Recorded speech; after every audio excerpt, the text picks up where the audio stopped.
Bueno, muy buenas tardes en España, buenos días en América Latina, bienvenidas, bienvenidos a este evento online en el que vamos a conversar a propósito de la publicación del libro de Susana Pastor Cesteros, Español académico como lengua extranjera, segunda lengua, destrezas, competencias y movilidad universitaria. Quienes seguís la actividad del CEMAP desde hace tiempo, sabéis que este centro de estudios literarios ha estado desde sus orígenes muy conectado con disciplinas hermanas, como la historia del arte, la lengua, la lingüística. Por lo que respecta en concreto a la enseñanza del español como segunda lengua, conviene recordar que el acercamiento a la literatura hispanoamericana por parte de los jóvenes en todo el mundo tiene un ámbito privilegiado precisamente en este contexto y muy especialmente en las universidades de habla española. Por eso nos ha interesado abrir un espacio de diálogo sobre el contenido de un libro que desde luego va a ser imprescindible para quienes se acerquen a la enseñanza del español, quizá no solo como lengua extranjera en el ámbito universitario, pero además nos permite desarrollar, creo, una reflexión más amplia sobre el modo en que se está desarrollando el discurso académico en nuestras universidades del siglo XXI. Para introducirnos en ese diálogo, hemos pedido al señor decano de la Facultad de Filosofía y Letras de la Universidad de Alicante, el doctor José María Ferri, que nos dirija unas palabras iniciales, tras las cuales yo misma les explicaré brevemente cómo vamos a desarrollar esta sesión online. Muchas gracias, doctor Ferri, querido amigo José María, por haber accedido a estar con nosotros en esta modalidad virtual. Tienes la palabra. Pues muchas gracias, Beatriz, y buenos días a nuestros colegas, amigas y amigos de América Latina, y buenas tardes a nuestras seguidoras y a nuestros seguidores desde España. También quiero saludar, por supuesto, a quienes me acompañan en pantalla. Por supuesto, la autora del libro, Susana Pastor, la directora del Centro de Estudio Mario Benedetti, Beatriz Aracil, Anita Ferreira, desde la Universidad de Concepción en Chile, y colega también y amiga, y el profesor José Joaquín Martínez, que es director del Departamento de Filología Española de la Universidad de Alicante. Este libro, como ha dicho Beatriz, es muchas cosas, porque Susana tiene pues una apretada trayectoria tanto en la investigación como en la práctica y en la experiencia. Ella conoce de primera mano todo lo que trata en el libro, no solamente de lecturas bibliográficas, sino de su propia experiencia.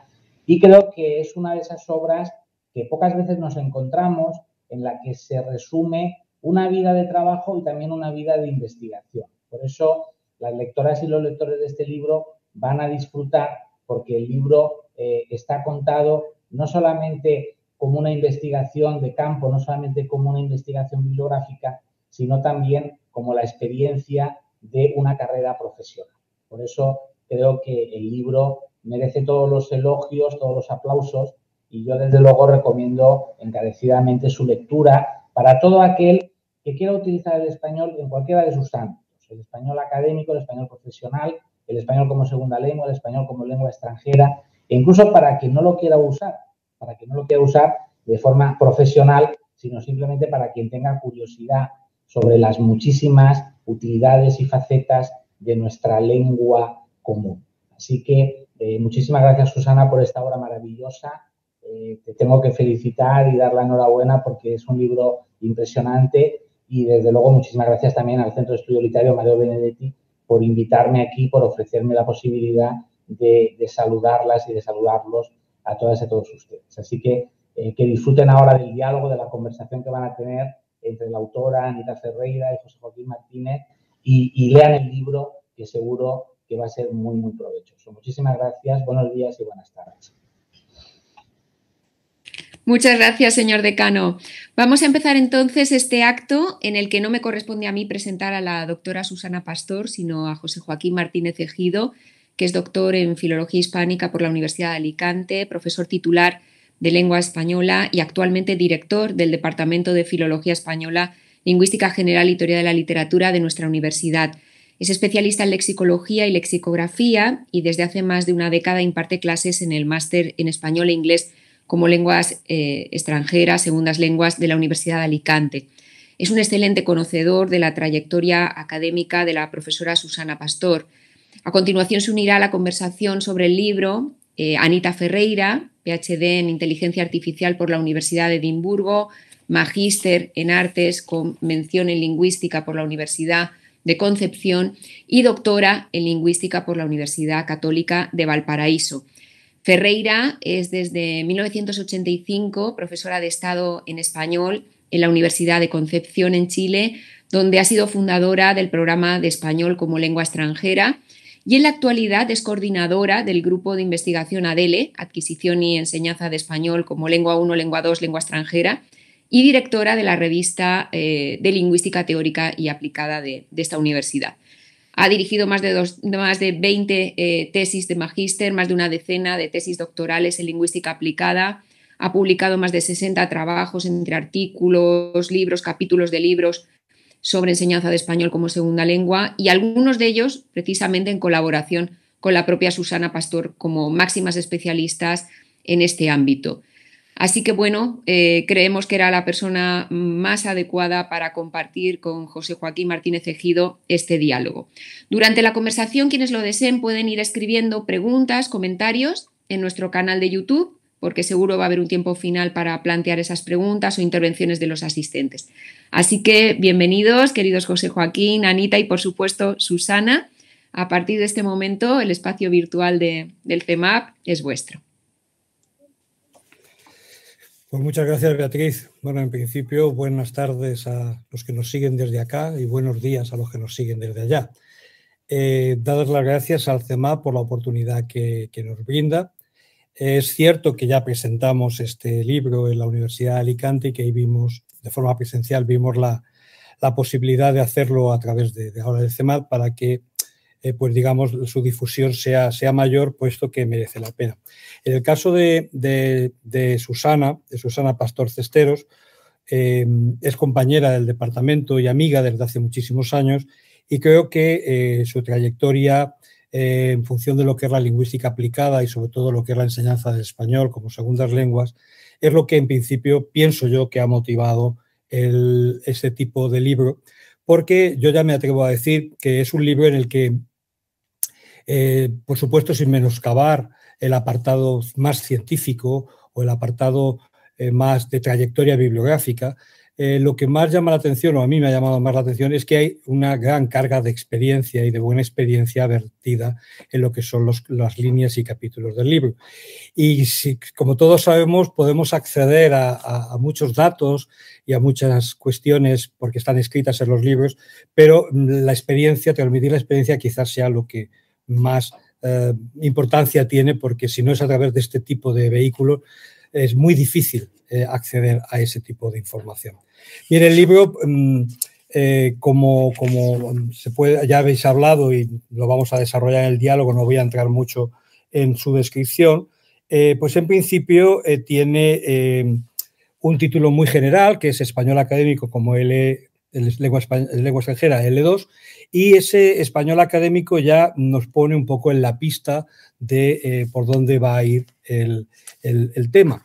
Y lo divide en dos apartados, en uno que sería, digamos, más competencial, en donde se vean las competencias, las destrezas del español académico, y luego ya más directamente lo que es la práctica, el diseño curricular.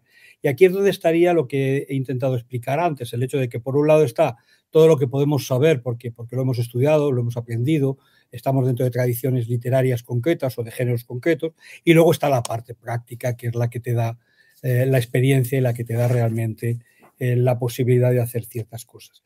Entonces yo empezaría en principio porque yo creo que, como ha dicho también antes, se ha dicho ya, la protagonista es la autora, no el que presenta, ni el que dirige la cosa, ni el que aparece.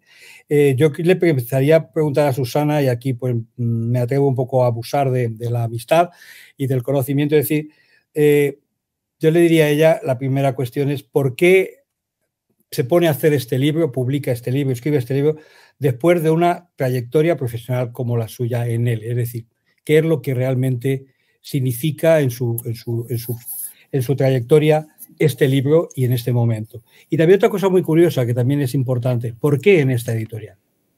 Bueno, Muchas gracias. Enseguida respondo, pero un minuto solo para agradecer la oportunidad de estar aquí.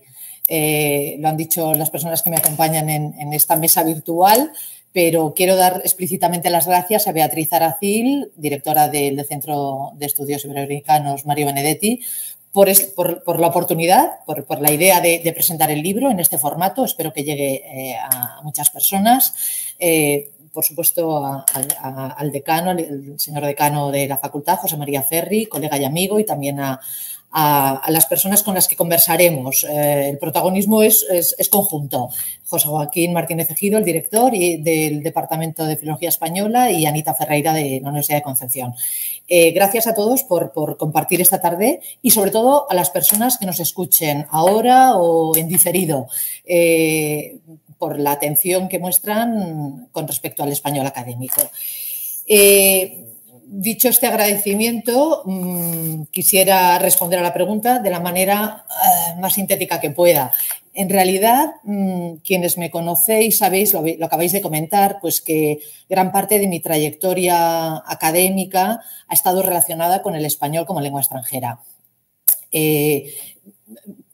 Quizá por casualidad, pero digamos desde que empecé a trabajar y a publicar ha sido, digamos, paralelo al auge del español como lengua extranjera. Es decir, desde finales de los años 80, por poner solamente un dato, por ejemplo, la ASELE, la Asociación para la Enseñanza del Español, es del año 87 y yo acabé la carrera en el 88, de manera que el comienzo de mi docencia y la vinculación viene desde entonces, ha sido como paralelo. Claro, a lo largo del tiempo pues me he ido, como supongo que cualquier académico, me da igual el área de conocimiento del que se trata, tú tienes una proyección, pero después la vida te va poniendo delante pues temas o digamos aspectos concretos a los que dedicarte. Y dentro de lo que es el español lengua extranjera, pues en función de a qué me he dedicado en cada momento, pues a lo mejor he tenido más curiosidad por investigar cuestiones de formación de profesores o cuestiones sobre evaluación o cuestiones sobre aprendizaje de contenidos, de la expresión escrita o destrezas o cuestiones de inmigración y aprendizaje del español. Pero precisamente por el contacto cotidiano con tantísimos extranjeros en las aulas universitarias, pues me fui enfocando hacia el español académico visto desde la perspectiva de una persona no nativa. Digamos que yo también he sido estudiante Erasmus que ha tenido que ir a otra universidad y ha tenido que cursar asignaturas, en este caso eran en italiano, y digamos lo he vivido desde la perspectiva del estudiante, pero también al mismo tiempo mi labor como coordinadora de programas de movilidad en la facultad me ha permitido ver también, digamos, las dificultades de los estudiantes que venían a cursar estudios aquí. Y como profesora de ELE he tenido a estos estudiantes Erasmus dándoles clases de español comunicativo general y como profesora de la facultad cada vez más, y además no es una experiencia mía, es una experiencia de todos los colegas, lo hemos comentado, cada vez más tenemos estudiantes no solo Erasmus, sino de movilidad internacional en nuestras clases y eso hace que tengas que dirigirte a ellos, que tengas que pensar cómo les pides los trabajos, cómo les evalúas, cómo hacer para que te entiendan, etcétera. Entonces, bueno, pues todo ello me ha ido llevando hacia el ámbito del español académico. Es que ahí... Con la profesora Anita Ferreira estuvimos en el año 2017 coordinando un monográfico de la revista Journal of Spanish Language Teaching, que es de la editorial Routledge también. Y, digamos, aunque tenía alguna publicación previa también, ese fue como el momento en que eclosionó el tema y a partir de ahí surgió la idea de este libro también. Preguntabas por qué Routledge en particular.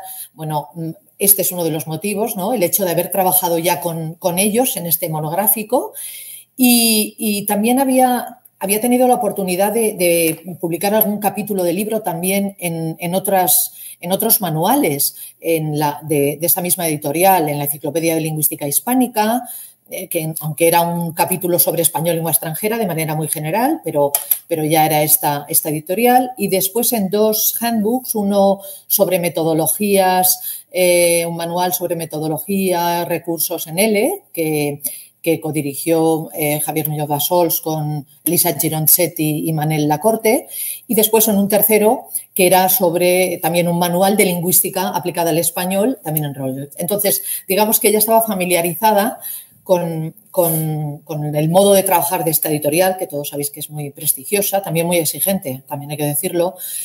Y bueno, a lo mejor la profesora Anita puede corroborar que ella también ha estado trabajando no solo en este monográfico, sino en algún otro manual. Las exigencias de Routledge como editorial, no sé. No se te oye, Anita, perdón. Sí, ahora sí, estaba muteada, perdón. Bueno, antes de responder la pregunta, agradecer la invitación a participar, ¿cierto? Para participar en este lanzamiento para nosotros como recién para el mundo latinoamericano, ¿no? Va a hacer el lanzamiento del libro de Susana. Un libro muy esperado, la verdad, un libro que viene a responder a una enorme necesidad en las universidades, cada vez más en este ambiente, ¿cierto?, global, donde estamos recibiendo muchísimos estudiantes extranjeros y tenemos que enseñar el español con fines académicos, para prepararlos de mejor forma para su estadía, ¿cierto?, que vienen a hacer a las distintas universidades durante un semestre y donde también las materias, los cursos que van a tener tienen un reconocimiento en su propia universidad. Entonces, es de vital importancia contar con un libro y volver a expresar ¿cierto?, las felicitaciones a Susana, porque nos hace un aporte tan esperado, como digo hace un momento atrás, de contar con un manual que tiene muchas características, ¿no? Por un lado, tiene una fundamentación teórica muy potente, muy robusta, una revisión acuciosa de la literatura especializada, no solamente, ¿cierto?, la española, la latinoamericana, cómo van confluyendo muchas iniciativas, muchas experiencias, muchos aportes a hoy día poder caracterizar, ¿cierto?, este español académico como segunda lengua, como lengua extranjera, y a brindarnos la posibilidad también al mismo tiempo, desde lo empírico y desde lo aplicado, ¿cierto?, con este enfoque de la multidisciplina, de la lingüística aplicada, a proveernos entonces también con luces concretas, con estrategias, con metodologías para armar cursos, para seleccionar materiales, para diseñar, ¿cierto?, en esa segunda parte, el diseño curricular y planificación de cursos de español académico. Eso nos viene muy bien a todos quienes estamos trabajando con estudiantes extranjeros en las universidades, en el ámbito universitario. O sea, eso primero expresar entonces este reconocimiento enorme para este trabajo también tan importante que ha ido haciendo Susana desde hace tanto tiempo y brindando siempre, ¿cierto?, con esa generosidad que la caracteriza, también oportunidades para poder aportar también con granitos de arena. Bueno, ahora respondiendo a la pregunta, efectivamente hemos estado trabajando con Bárbara Lafford en la construcción de un manual con fines académicos y profesionales. Ya llevamos llevamos por lo menos 3, 4 años, justo iniciamos en el periodo de la pandemia y ha sido, la verdad, bastante difícil. Estamos armando un handbook con la editorial Routledge y es bastante queremos abordar, ¿no? las distintas profesiones, los distintos aspectos del español especializado profesionalmente y también académico. Entonces, comparto la rigurosidad que tiene esta editorial, también el apoyo y la orientación que va dando en distintos momentos. Así que muy hasta ahora satisfecha, ¿no? En ese sentido.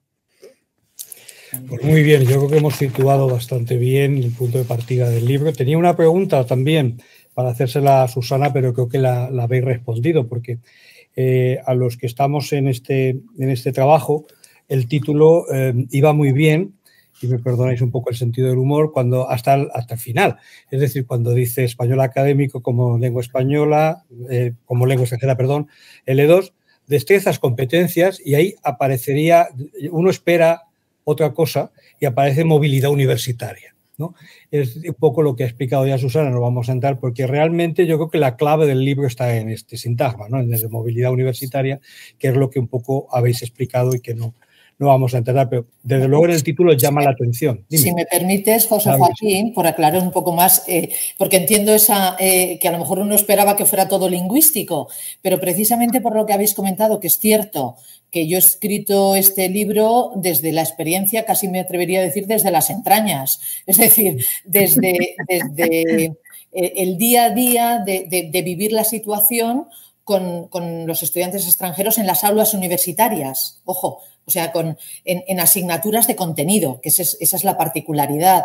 Y por la experiencia que hemos tenido en nuestra universidad con anteriores cursos de español académico a los que se presentaban estudiantes de enfermería, de historia, de informática, de todas las disciplinas.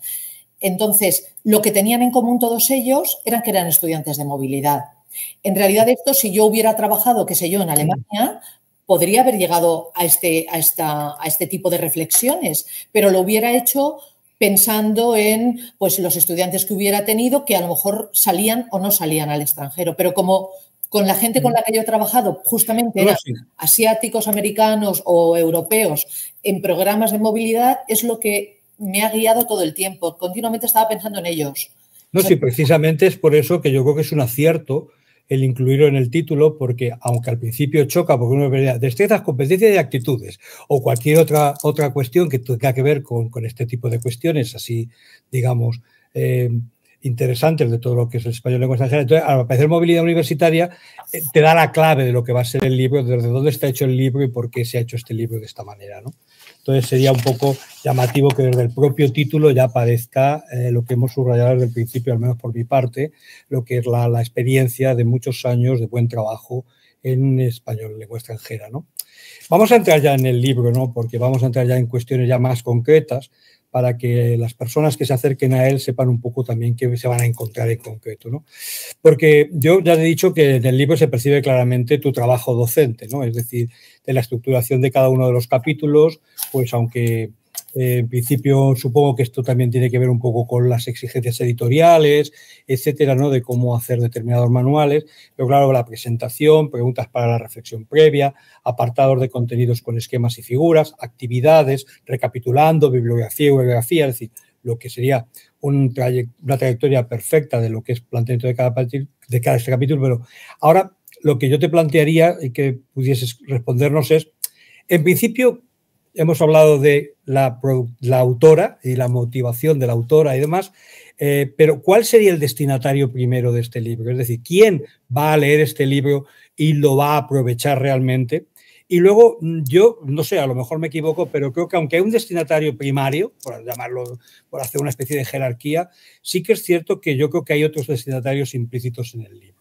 No sé. A ver, ¿qué te parece? Bueno, en realidad el colectivo en el que yo sobre todo estaba pensando, aunque era el destinatario final son estos estudiantes no nativos, yo creo que quien más puede aprovechar el libro es el profesorado de español como lengua extranjera y es interesado, lógicamente, en el español académico. ¿Por qué? Bueno, porque estoy pensando en profesorado que va a tener en sus aulas a este alumnado y que va a poder impartirle cursos de español académico o que va a poder ayudarles. Es decir, que en realidad hay muchas, por ejemplo, el libro está plagado de actividades bien pensadas para la reflexión docente, bien pensadas para que este profesorado que lee el libro las pueda llevar directamente a sus clases. Es decir, que indirectamente este otro, digamos, los propios estudiantes nativos a partir de un C1 que también pueden aprovechar los contenidos del libro, pueden hacer las actividades que están destinadas a ellos. Se distinguen entre las actividades las que están específicamente destinadas al profesorado y las que están destinadas al alumnado. Que te interrumpo, pero te apoyo. Sí, sí. Es decir, es que sobre el tema de las actividades, que sería otra cuestión importante, yo creo que cuando uno ve cómo están articuladas, la cantidad que hay, la articulación que tiene, creo que van más allá de unas actividades ad hoc para una clase, ¿no? Es decir, lo que estabas tú explicando ahora, por eso quería aportar eso. Yo creo que realmente las dimensiones que las Inspire proponen son varias, ¿no? Que es un poco lo que estabas diciendo, porque no es actividad de cojo esta actividad y la llevo a la clase y la realizo. Sí, en efecto.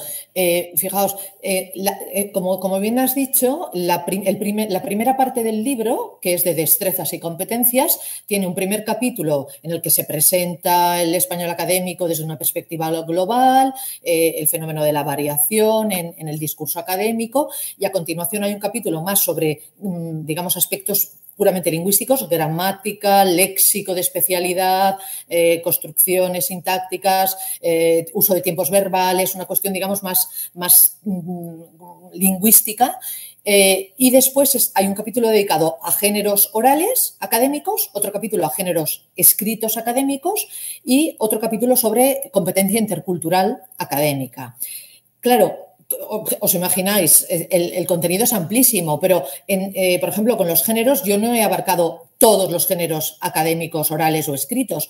Los he circunscrito a aquellos que podían interesar porque los van o a escuchar o a leer o a producir los estudiantes no nativos. Entonces, he dado pautas específicamente sobre ellos. Claro, me preguntas por las actividades, tanto en esta primera parte con estos contenidos como en la siguiente, que es de diseño curricular, que claramente está enfocado al profesorado. El objetivo al poner actividades, que hay 31 en total, es decir, que hay muchas, era no solo poner en práctica lo que se estaba diciendo o ejemplificar a través de un ejercicio, sino que el lector autoevaluara hasta qué punto lo que se estaba tratando lo conocía, no lo conocía,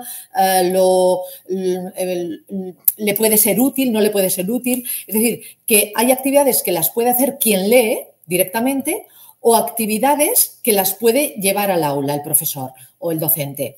Entonces, hay una parte para recapacitar, para reflexionar y, sobre todo, una cosa que me he esforzado mucho, no sé si lo habré conseguido o no, pero me ha preocupado bastante, era que pudiera ser aplicables a cualquier contexto. Porque, claro, yo escribo desde Alicante, yo escribo con mi experiencia en esta universidad, que es verdad que tiene muchísimos alumnos extranjeros, pero, claro, es mi visión, es mi perspectiva. Y pensaba, esto si lo lee alguien en Nueva York, si lo lee alguien en México, si lo lee alguien en cualquier otra universidad, ¿cómo lo puede llevar a su terreno? Y entonces, creo que muchas de las actividades son en realidad germen para crear actividades. Yo doy unas tablas, y en realidad para rellenarlo hay que acudir al alumnado con el que se trabaje. Es decir, que si estás trabajando en Columbia University y quieres ver qué pasa con tu gente, lo puedes hacer.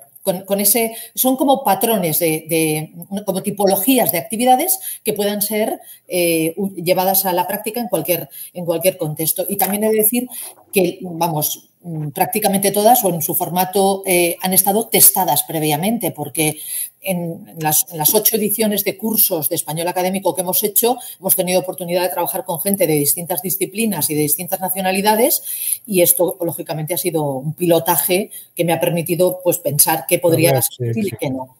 Anita, sí, yo quería también ahí señalar que el libro viene a como anillo al dedo, como lo había dicho antes, para lo que es la enseñanza hoy día del español en las universidades. Porque hasta hace muy poco hemos estado enseñando el español general, ¿no? Y tenemos muchísimos cursos, muchísimos materiales para armar, ¿cierto? Y darle apoyo en las distintas habilidades a los estudiantes en un español general. Sin embargo, nos hemos ido dando cuenta y la experiencia nos ha ido señalando que lo que necesitan nuestros estudiantes que vienen por convenios interuniversitarios necesitan poder trabajar bien en las distintas carreras, integrarse a una cultura distinta, integrarse a modos diferentes de enseñar, a escribir, ¿cierto? A familiarizarse con las formas de escribir estos textos, a leer estos textos como los artículos científicos, etcétera. Entonces, en ese sentido, este libro pienso que tiene una apertura muy interesante porque se va a poder aplicar según las necesidades que uno pudiera tener en un momento determinado. Es decir, se puede adaptar, como lo decía hace un momento atrás Susana, y creo que el enfoque que le ha dado a su libro, que a mí me pareció muy interesante esta pregunta, que ella explicita y que la quería aquí leer, y que responde de manera afirmativa, es lo que le da también una fuerza muy potente al manual. Susana, ¿cierto?, se pregunta, ¿se puede identificar una serie de características del lenguaje académico y de estrategia para su comprensión y uso independientemente de la disciplina para ser enseñada? Y responde afirmativamente, sí, se puede. Por lo tanto, aquí, ¿cierto?, lo que se propone es una caracterización, ¿cierto?, de un modelo, ¿no?, de discurso académico que puede ir tomando forma dependiendo también de las distintas disciplinas, donde el profesorado le puede ir dando forma dependiendo de la materia, del contenido que necesite satisfacer, apoyar desde un punto de vista educativo. Eso quería, porque esa pregunta a mí me parecía... Pues ahora una pregunta para las dos, porque yo creo que esto, como es más a título personal, y si han tenido a Susana y a Anita aquí, pues me voy a aprovechar. Es decir, en el sentido de que de todo lo que se podría hablar del libro, porque media hora lo que tengamos aquí para charlar no nos da tiempo, a título personal, a mí me interesa mucho el enfoque basado en géneros. Es decir, porque yo cuando trabajo, por ejemplo, la descripción del humor verbal, pues lo trabajo en géneros concretos. Ahora estoy trabajando el bloque económico y financiero. Cuando he trabajado otro tipo, pues el discurso lexicográfico, es decir, diferentes géneros. Entonces, para mí, a veces yo tengo suficientes argumentos, creo, para trabajar en género, ¿no? Pero ¿es el que consideráis vosotros como el más válido para trabajar ese enfoque? ¿Por qué? A mí no me tenéis que convencer, pero ya estoy convencido. Lo que quiero son más argumentos de cara a afianzarme más en lo mío.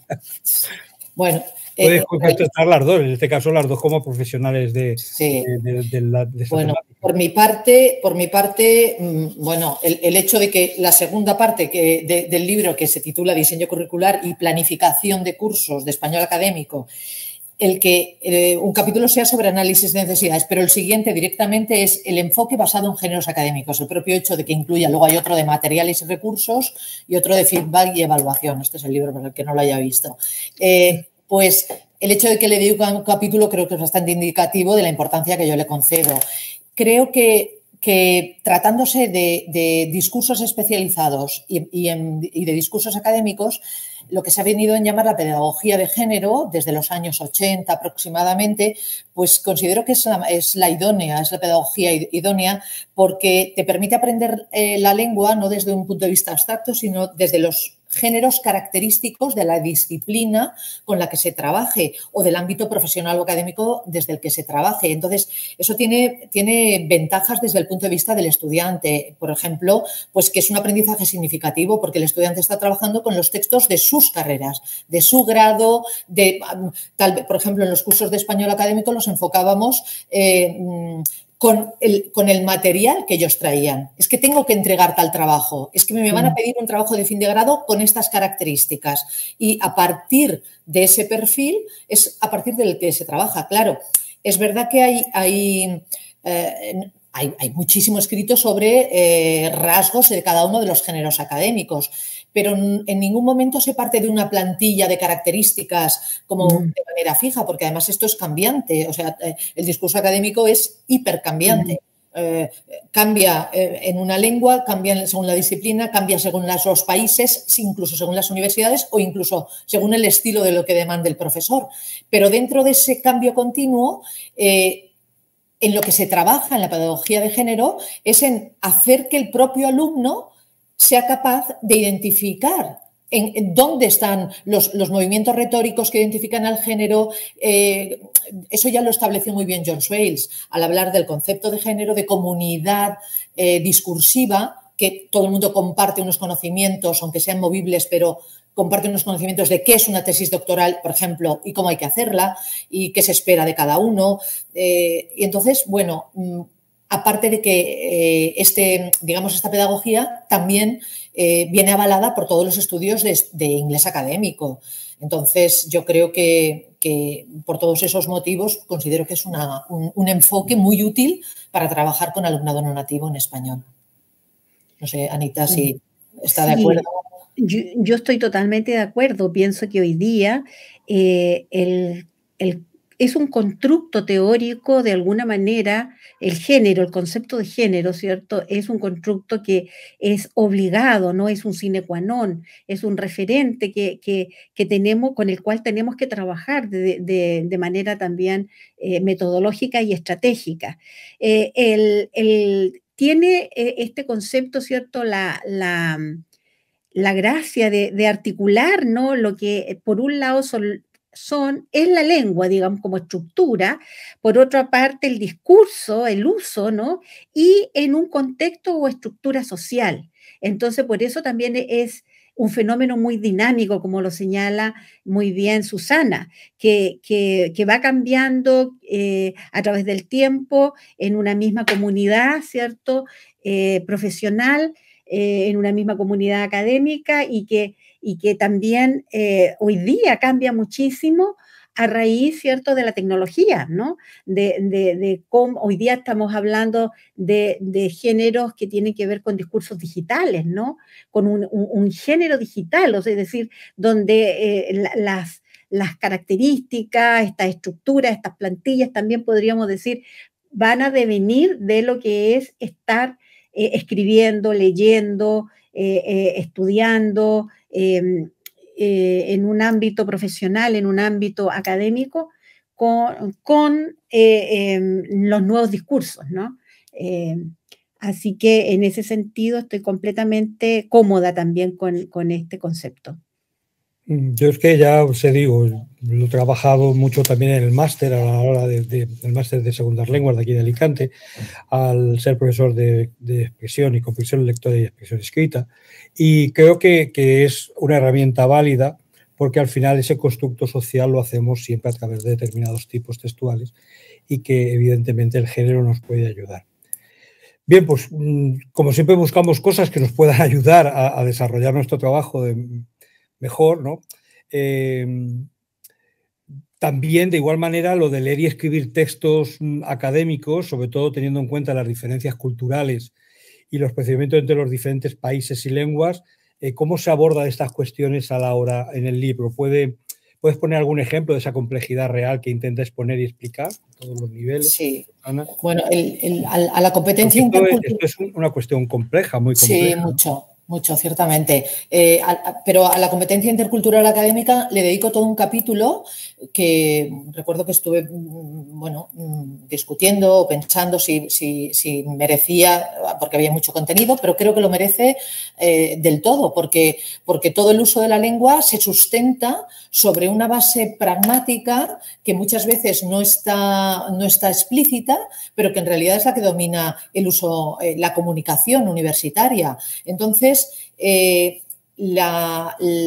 digamos, el conocimiento, el poner, el sacar a la luz cuestiones para que se me entienda a qué me refiero, pues cómo se organiza la docencia siempre en comparación la universidad de origen del estudiante, en el país que sea, y la universidad hispana de destino. Pues cómo se organiza la docencia, cómo se distribuye el tiempo fuera y dentro del aula, cuáles son los roles de profesorado y alumnado y cuál es la relación que se espera entre ellos, qué funciones tienen, cómo se valoran las tutorías, cómo se valora la participación, cómo se evalúa, gran tema, qué notas se les pone, qué notas se les espera, qué se espera para poner según qué nota.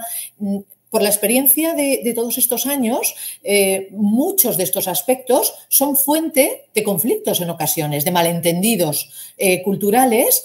Se habla, el término concreto es choque cultural académico y bueno, de hecho, con una de mis doctorandas, con la profesora Gillian Pandor, que ella misma había experimentado esta realidad porque ella era norteamericana, que había cursado su máster e hizo la tesis doctoral aquí en la Universidad de Alicante.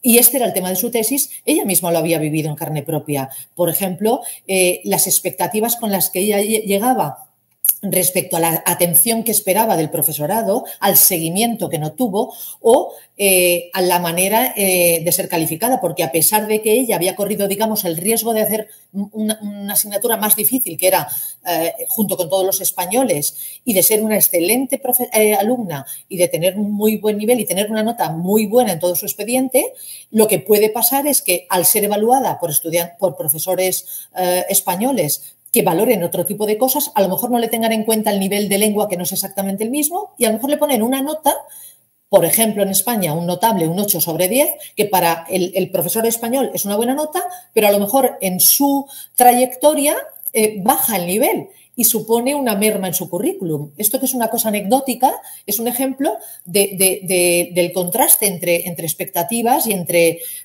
culturas académicas. ¿Qué significa un 8 sobre 10 en España y qué significa un B respecto a una en Estados Unidos, por ejemplo?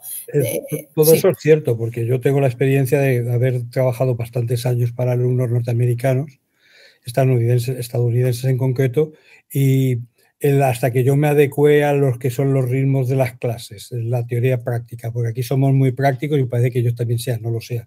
El tema de las notas que tú has dicho, yo ahí sí que tuve ese choque cultural académico, yo no sé si lo tuvieron ellos, pero yo sí, ¿sabes? A la hora de poder, de que la clase funcionara muy bien.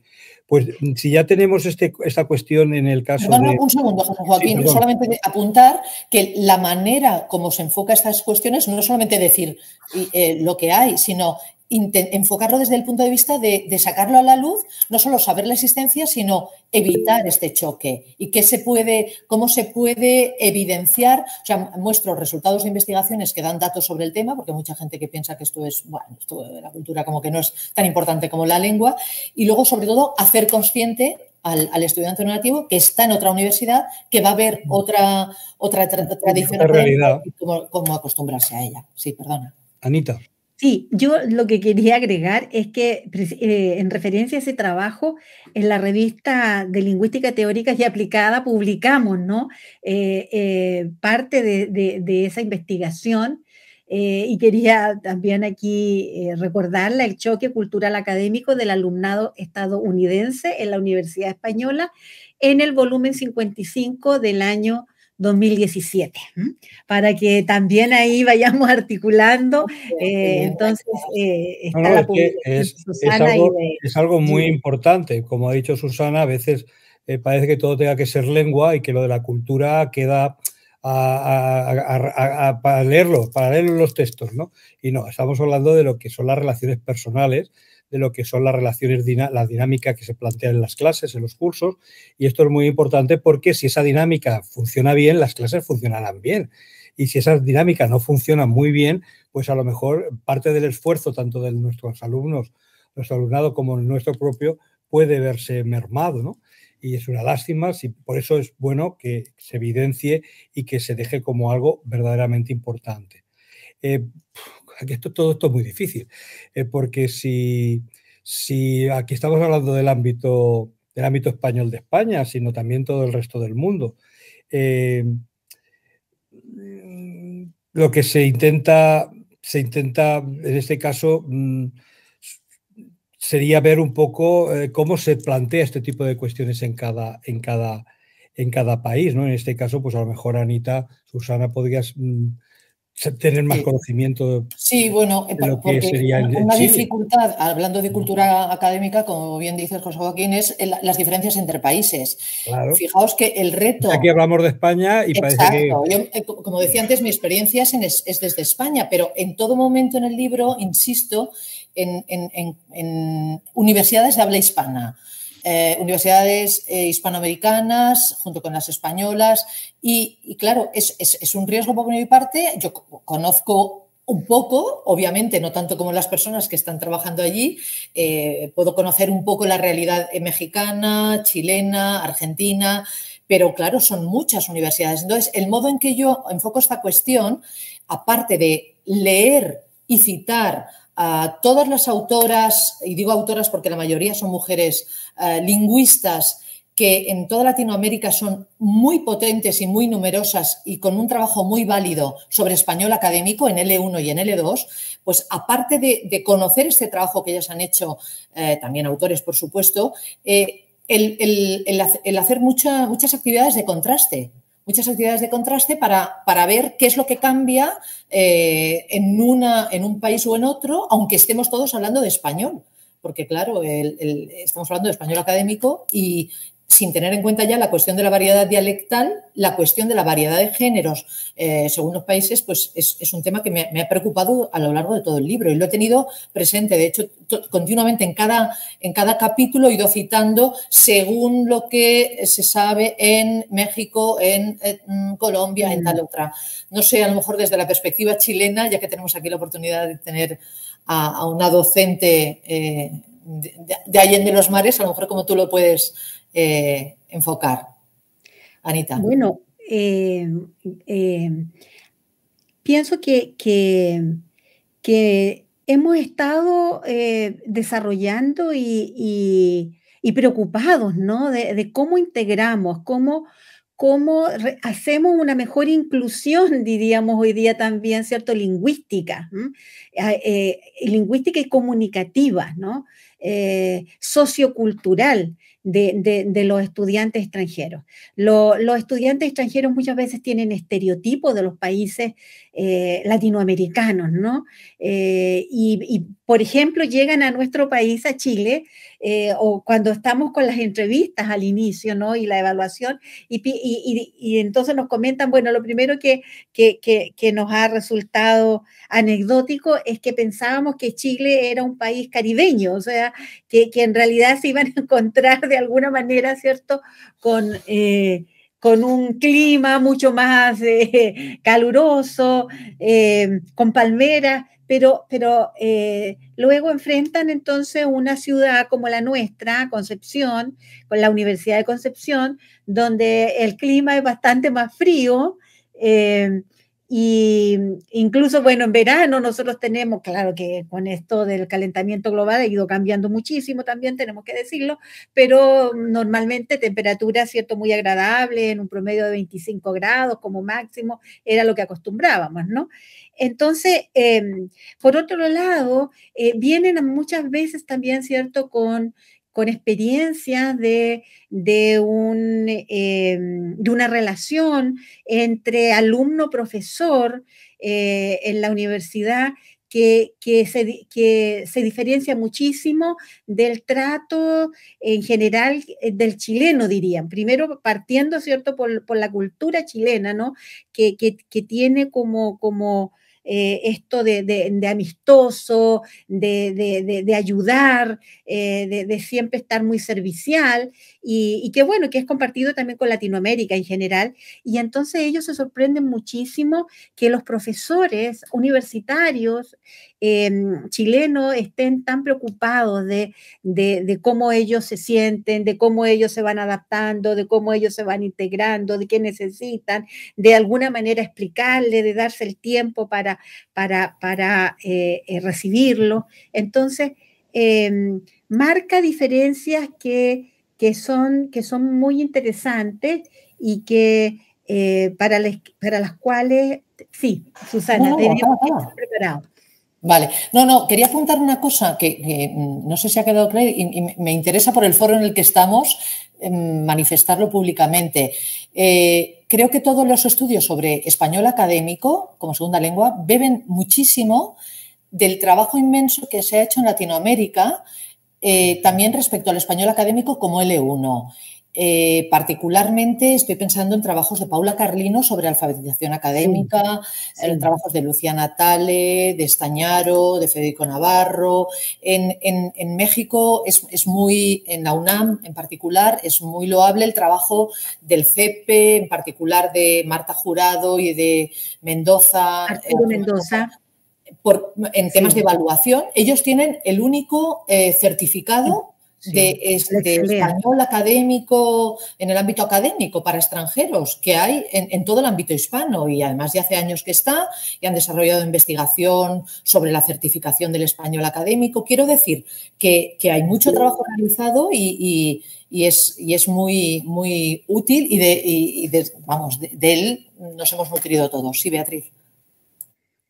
Sí, aprovecho para comentar entonces una pregunta que nos llegaba precisamente en esta línea que estabais comentando de cómo América Latina había tenido una especial dedicación al español académico en sí mismo, fuera o no fuera, pues después desarrollado por alumnos extranjeros. Nos preguntaban por la oportunidad de este libro en el contexto de la enseñanza de español en el mundo, y si había llegado el momento de defender el español mismo como lengua de difusión de conocimientos, en especial cuando el objeto de estudio corresponde a la realidad española o latinoamericana. No sé si creéis que efectivamente coincide con un contexto. Sí, bueno, empiezo y seguís porque aquí podemos opinar, esto es perfectamente opinable. En una semana tendremos en España, en Cádiz, en la Universidad de Cádiz, el Congreso de la Lengua Española, que es uno de los foros en donde se evidencia, que además vamos a poder asistir virtualmente, se van a conectar. Eso es alguna novedad respecto a convocatorias anteriores. Un congreso de esas características, uno de sus objetivos es precisamente la evidencia y la manifestación y la reivindicación del poder de la lengua española, no ya como lengua literaria o como lengua de estudiantes, sino como lengua de cultura, como lengua científica, como en su presencia en Internet, en redes sociales, etcétera, etcétera. Entonces, el hecho de que esa reivindicación existe, de que seamos tantísimos millones de hablantes y de usuarios y de investigadores en esa lengua, va de la mano de un libro como este, que lo que intenta es que se utilice la lengua española en las universidades hispanas para el aprendizaje de cualquier materia.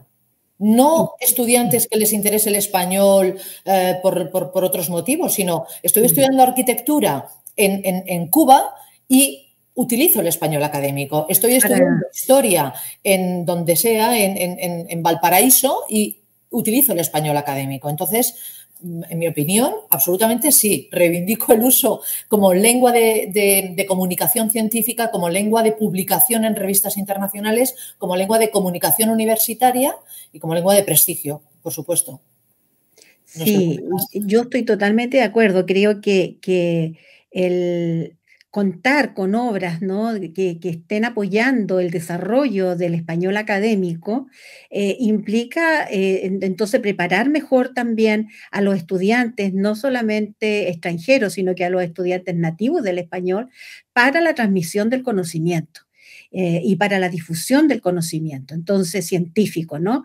Y eso también nos lleva a hoy día valorar muchísimo el aumento, el incremento de las revistas científicas en las principales indexaciones que hay, ¿cierto?, a nivel internacional, donde se está también, ¿cierto?, privilegiando, apoyando fuertemente la transmisión de conocimiento en español. Eso quisiera, digamos, agregarlo por un lado. Por otra parte, también apuntando un poco al aporte que ha hecho Latinoamérica en la temática del español con fines académicos, para fines académicos, con este enfoque, creo que es importante señalar, ¿cierto?, el trabajo que hizo Giovanni Parodi.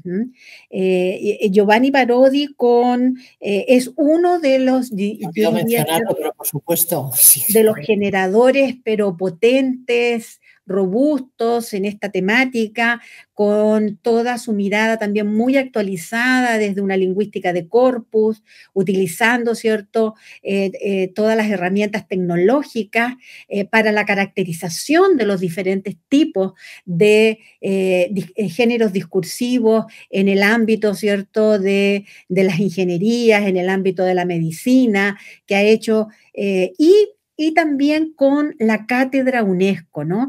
Recordar la cátedra UNESCO en materia de lectura y escritura, en esa temática. Los avances han sido muy significativos y ha articulado el trabajo con Argentina a través de la UNAF, con Colombia, con México, con todos los países latinoamericanos que estamos preocupados, ¿cierto?, a nivel de las universidades por contribuir, por mejorar la situación de nuestro alumnado en lengua materna, en el español como lengua materna, y también por nuestro alumnado extranjero que viene por convenio. Entonces, hoy día en Chile contamos nosotros con muchísimos centros también de escritura, por ejemplo, en universidades del norte, como Tarapacá, Antofagasta, nuestra universidad que también hace sus aportes, y en el sur la Universidad de los Lagos, la Universidad de Magallanes, donde Giovanni Parodi hizo un trabajo muy prolijo, muy riguroso, muy generoso. Y bueno, recordar a nuestro amigo, ¿cierto?, Susana, también, que hace ya un par de años, ya por mira cómo supuesto, pasa el tiempo, ¿no? A lo largo del libro cito muchísimo el trabajo de Giovanni Parodi y todo su equipo. De hecho, uno de los programas de ayuda a escritura automática es fruto del trabajo de la escuela, podríamos llamar escuela, sí, de la escuela, Parodi, que es un programa que se llama Stilector y que, bueno, fruto de toda esa investigación con lingüística de corpus en géneros académicos, pues es una herramienta gratuita, aplicada, de uso para cualquier estudiante. Tú pones tu texto en la plataforma y te lo corrige y te da consejos de escritura académica. Es que son resultados muy prácticos, muy útiles, y con la tecnología de hoy en día, en el fondo es inteligencia artificial, ahora que está tan de moda. Entonces, este es uno de los programas. En el libro también se habla de otros, pero este lo quiero mencionar porque es heredero del trabajo de Giovanni Parodi, precisamente, sí, justamente. Sí, en ese sentido era casi mi última intervención o pregunta. No sé cómo vamos de tiempo, Beatriz, pero vamos bien, ¿no? Pero es precisamente eso, que con los recursos que tenemos en esta etapa tecnológica, con todo lo que tenemos delante y lo que va a venir, cómo se aborda esta cuestión desde el libro, cómo, sobre todo yo de cara a mi alumnado, siempre es aparte de utilizar el cómo seleccionarlos y saber cuáles son realmente válidos y para qué son válidos, ¿no? Yo creo que aquí también haría falta también mucha pedagogía en cómo, qué recursos están a disposición, cuáles son verdaderamente válidos y para qué. ¿Qué piensas de esto? Sí, bueno, yo he intentado para cada capítulo, según el tema del que se tratara, aportar, digamos, las plataformas. Por un lado hay webs, portales especializados en español académico que he ido mencionando, incluyendo en las actividades y comentando su utilidad o no.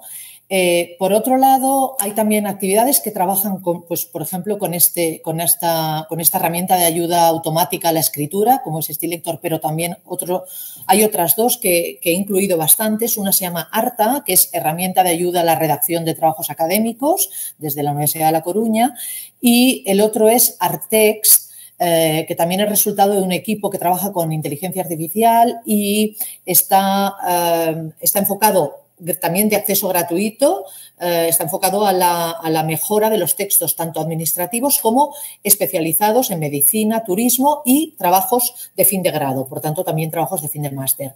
Entonces, hago alguna actividad que digamos, vincula al uso de estas plataformas. Pero por otro lado, hay muchísima alusión a todo tipo de apps relacionadas con español académico, materiales didácticos de acceso electrónico, cursos con MOOCs, que hay uno relacionado con el español académico. Todas las tablas que incluyen este tipo de información incluyen el enlace. Hay que recordar que hay una versión en ebook que te permite entrar directamente en cada uno de los recursos citados. Y el capítulo de lingüística de corpus para el uso, para el aprendizaje del español académico, ahí lógicamente todos los corpus son electrónicos y ahí hay una cantidad enorme de enlaces a corpus seleccionados por su interés para aprendizaje de español académico, porque corpus hay muchísimos, pero bien corpus de lenguaje especializado por disciplinas o bien corpus de aprendices o bien corpus específicamente de español académica. Hoy en día, hablar de recursos digitales es hablar de enseñanza universitaria. Son ya casi sinónimos, ¿no? Porque nos movemos todos a través de textos electrónicos y los recursos digitales forman parte de nuestro día a día. Anita es experta en este tema, entonces también puede corroborar. Y un poco también, y ya con esto para ir cerrando las intervenciones a esperas de preguntas, tanto para Susana como para Anita, yo creo que este trabajo, por supuesto, no puede terminar aquí, porque creo que hay mucho camino por hacer. Entonces, la pregunta sería, ¿cuáles serían las posibles futuras líneas de trabajo en este ámbito que se pueden llevar a cabo o impulsar para que otros las sigan? Es decir, tanto en el caso del trabajo de Susana como en el caso de Anita, o ofrecer posibilidades de retos de investigación o de líneas de investigación en este sentido a otras personas. ¿Por dónde pensáis que pueden ir las futuras líneas de investigación en este ámbito? Anita.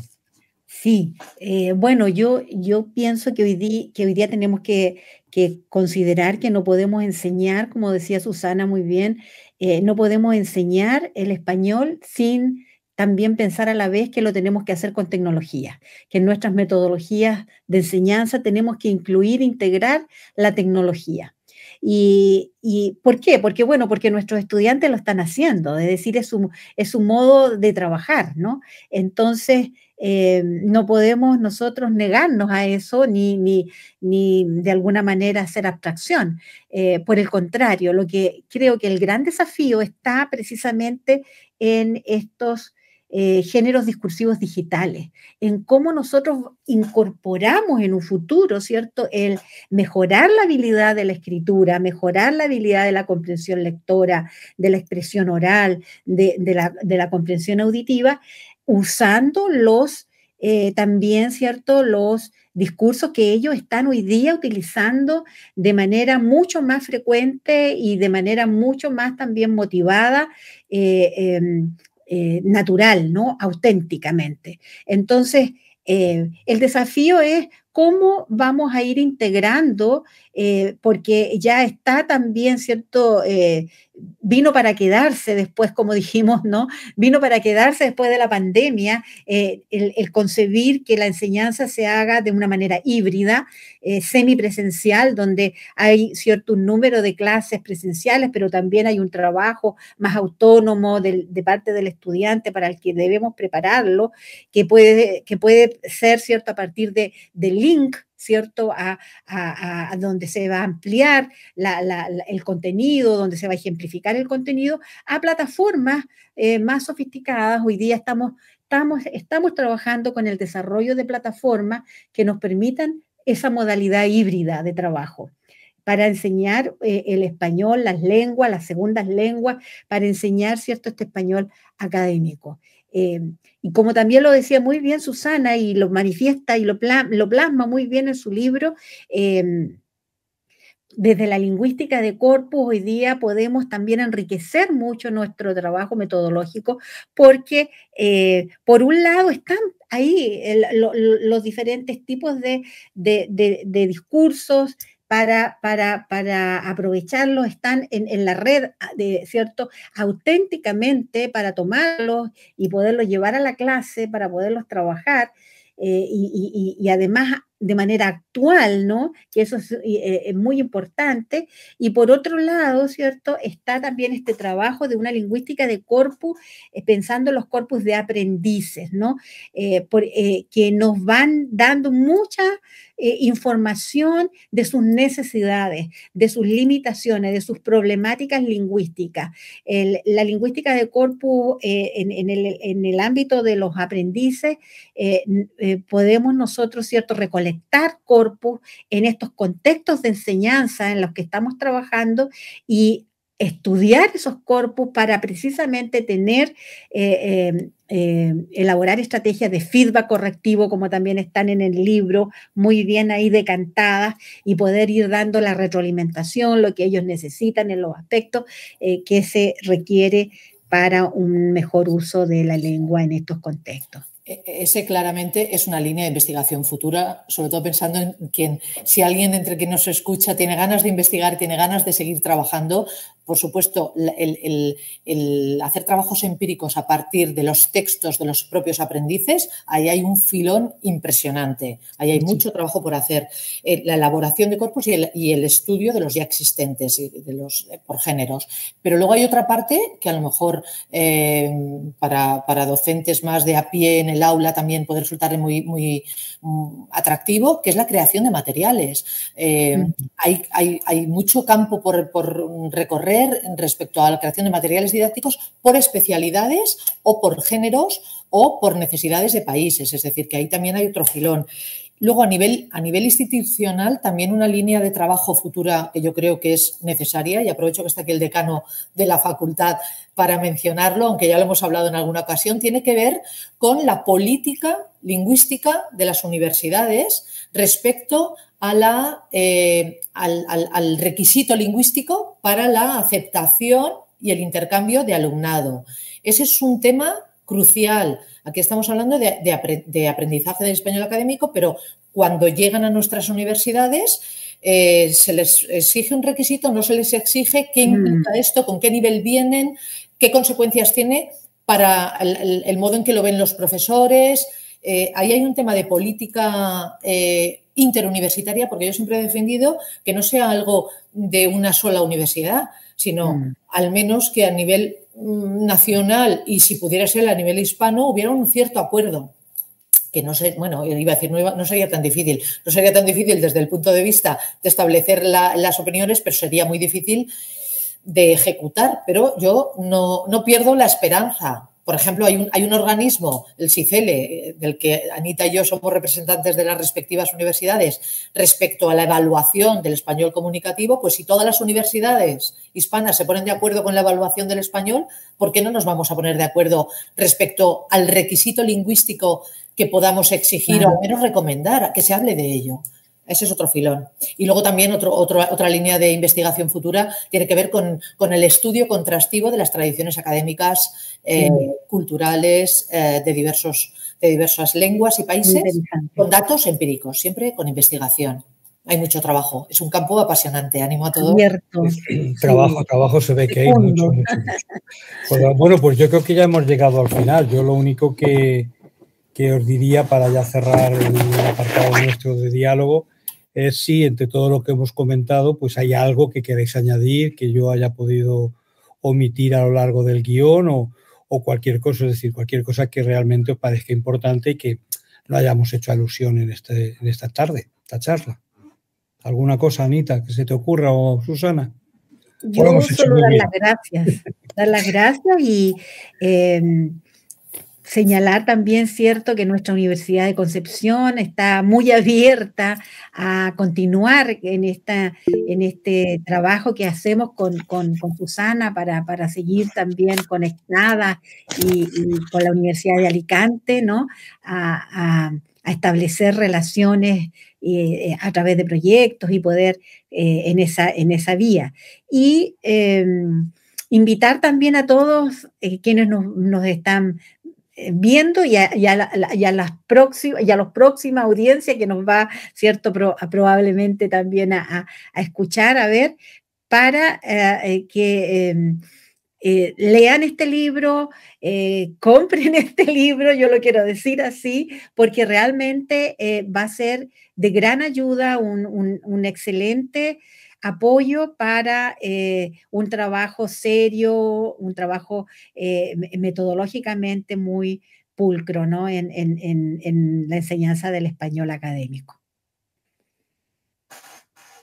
Pues si os parece, antes de que Susana cierre con lo que considere importante apuntar, yo comento rápidamente lo que tenemos en redes, además de las felicitaciones, excelente publicación, muchas gracias por estas presentaciones. Había una pregunta concreta que tenía que ver con el tema de la oralidad. Quizá habría que explicar que el libro dedica precisamente la primera parte dentro de los discursos académicos a los discursos orales, ¿no?